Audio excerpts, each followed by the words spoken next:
निकिता नदी किनारे घर के बाहर पूरे परिवार के साथ सो रही होती है, तो वहीं सिमरन अपनी ससुराल वालों के साथ खड़ी होती है। भला कोई घर के बाहर नदी किनारे इतने आराम से कैसे सो सकता है?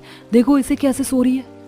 इसको तो कोई होश ही नहीं है। नदी गंदी होती है, बदबू आती है, और क्या पता सोते हुए हमारे ऊपर नदी के पानी की छींटे आ जाए।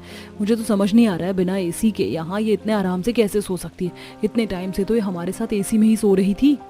आखिर क्यों एक जेठानी अपनी देवरानी के नदी किनारे सोने पर इतना गुस्सा हो रही है? आइए जानने के लिए चलते हैं कहानी में। निकिता शादी करके ससुराल जाती है, जहां सब सो रहे होते हैं, तो वहीं एसी में निकिता कांप रही होती है। यहाँ सब एसी में कितने आराम से सो रहे हैं, मुझे तो एसी में ठंड लग रही है, नींद भी नहीं आ रही है। क्योंकि निकिता को एसी की आदत नहीं थी, इसलिए वो सारी रात सही से सो नहीं पाती और अगली सुबह अपनी पहली रसोई के लिए रसोई में जाती है। यहाँ चूल्हा नहीं है क्या? चूल्हा? तुम अपने गांव में नहीं हो, शहर में हो। यहाँ सब गैस पर खाना बनाते हैं। अगर तुम्हें चूल्हा जलाना नहीं आता तो मैं तुम्हें सिखाती हूँ। अब सिमरन निकिता को सबसे पहले गैस चलाना सिखाती है। साथ ही वो धीरे धीरे कैसे चाकू, मिक्सी और बाकी सामान यूज किया जाता है उसे बताती है। अब बना लोगी ना खाना? हाँ बना लूंगी, आप मेरी थोड़ी और मदद करवा देती। पता नहीं कैसी गंवार देवरानी आ गई है मेरे इस घर में। ठीक है मैं करवा दूंगी, पर तुम इतनी थकी हुई क्यों हो? रात भर सोई नहीं हो क्या? ऐसा नहीं है, वो बस शादी की थकान हो गई है। अब इन्हें क्या बताऊं, मुझे एसी में सोने की आदत नहीं है। मुझे तो नदी के किनारे खुले में सोने की आदत है। सारी रात एसी में सो नहीं पाई, ठंड लग रही थी। निकिता अपनी जेठानी की मदद से अपनी पहली रसोई करती है।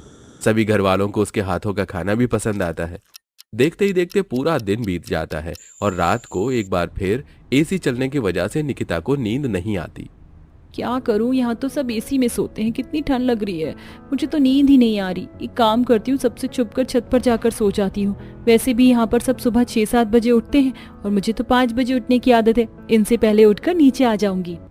क्योंकि निकिता को एसी की आदत नहीं होती, इसलिए वो सबकी नजरों से छुपकर चादर और तकिया लेकर छत पर सोने के लिए चली जाती है और घर वालों के उठने से पहले उठ जाती है। क्या बात है, सारे काम बड़ी जल्दी सीख गई और आज मुझसे पहले उठकर रसोई में भी आ गई। अब आ गई हूँ तो माँ जी की चाय बनाकर उन्हें दे आओ।